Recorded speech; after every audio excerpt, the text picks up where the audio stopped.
സദസ്സിന് വന്ദനം. ഞാൻ ഇന്നിവിടെ അവതരിപ്പിക്കാൻ പോകുന്നത് KSRTC പ്രിയദർശിനി ബസ്സിലെ യാത്രയാണ്.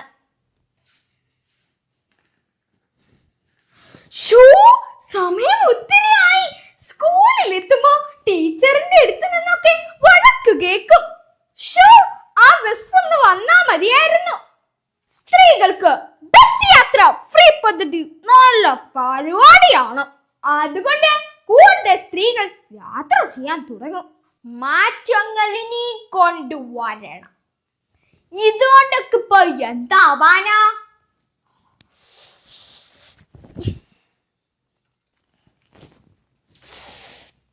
ഓരോ നിങ്ങട്ട് രാവിലെ തന്നെ ഇറങ്ങും വെള്ളം അടിച്ച് നടക്കാൻ. അതിപ്പോ ചെങ്ങായി പദ്ധതി തുടങ്ങിയതേ ഉള്ളൂ.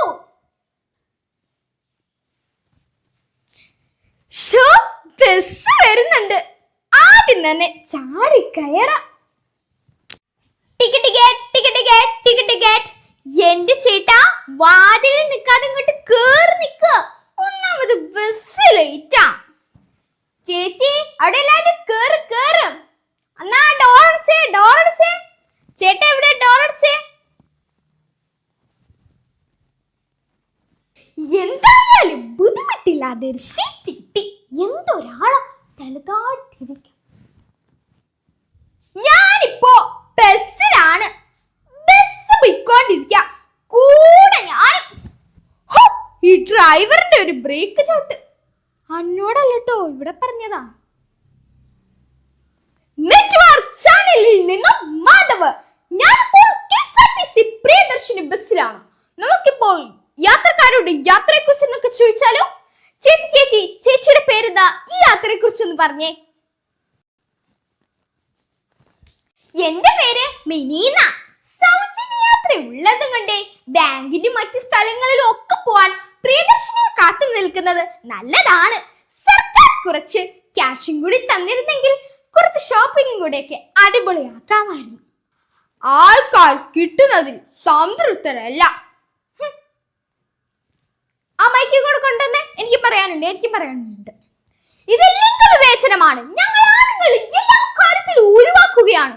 ഞങ്ങൾക്ക് ഫ്രീ യാത്ര വേണം. എന്റെ കൂട്ടല് എല്ലാ പുരയിലും പെണ്ണുങ്ങളുണ്ടാവും. നേരോ എല്ലാ പുരക്കാർക്കും ഇത് ഉപകാരപ്പെട്ടില്ലേ? അതാണ് ഇതിന്റെ കുരുത്ത്. എനിക്ക് മനസ്സിലായോ? മോനെ ഒന്ന് മാറിയിരിക്കും. ഞാൻ അവിടെ ഒന്ന് പിടിച്ചോട്ടെ. മോളെ എനിക്കൊരു സീറ്റ് തരുമോ? അതിനെന്താ അമ്മൂമ്മേ? അമ്മൂമ്മ ഇവിടെ ഇരുന്നോ. കുട്ടിയുടെ അഭിപ്രായം എന്താണ് ഈ യാത്രയെ കുറിച്ചൊന്ന് പറഞ്ഞേ.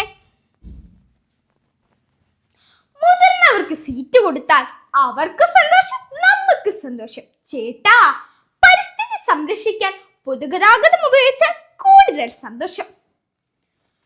ഈ ബസ്സിലെ യാത്രക്കാരേക്കാൾ കൂടുതൽ കേട്ടത് അഭിപ്രായങ്ങളാണ്. വ്യത്യസ്ത അഭിപ്രായങ്ങൾ ഉണ്ടെങ്കിലും യാത്ര എല്ലാവരും ഒറ്റ ബസ്സിലാണ്. പരസ്പരം സ്നേഹിച്ച് സഹകരിച്ച് യാത്ര ചെയ്താൽ എല്ലാ യാത്രകളും സുഖകരമാവും. മറ്റു വിശേഷങ്ങളുമായി വീണ്ടും കാണാം. നന്ദി, നമസ്കാരം.